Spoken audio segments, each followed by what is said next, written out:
আপনি দেখছেন news now, আমরা জানি কোনটা খবর। एनजीओ फंडिंग मामले में ईडी ने त्रिपुरा में 4 जगहों पर छापेमारी की। ईडी ने मंगलवार सुबह से एक साथ छापेमारी की।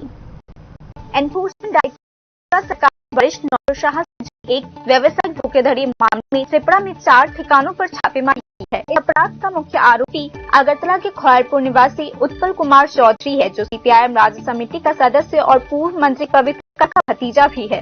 उत्पल कुमार चौधरी 1 महीने से ज्यादा समय से ईडी की हिरासत में है और उसी की सूचना के आधार पर में छापेमारी की गई है।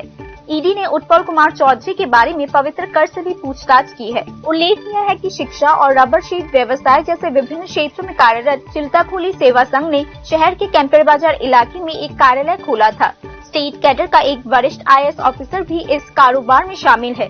पिछले साल गुड़गांव स्थित एक व्यवसायिक उद्यमी ने रबर शीट खरीदने के लिए कई करोड़ रुपए का निवेश किया था और समझौते के अनुसार निवेशक को मंथली रिटर्न मिलना था। जब निवेशक को लगभग 5 करोड़ रुपए निवेश करने के बाद भी कोई रिटर्न नहीं मिला तो इस संबंध में मामला दर्ज कराया गया और उत्पल चौधरी को अलीपुर जेल में बंद कर दिया गया। अंततः मामला एनफोर्समेंट डायरेक्टरेट को भेज दिया गया।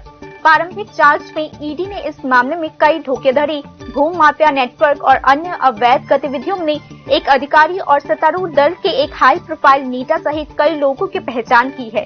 ईडी ने अगरतला और उसके आसपास के 3 स्थानों पर एनजीओ ऑफिशियल्स के घरों पर छापेमारी करके मनी लॉन्ड्रिंग जैसे मुद्दे के लिंक भी पाए हैं। आज ईडी ने बादरघाट निवासी मिहिर देवनाथ, कैंपर बाजार निवासी माम्पी घोष, स्वरूप पनीक और नालसर निवासी हाराधन वैद्य के घरों पर भी छापेमारी की। Bureau report, news now.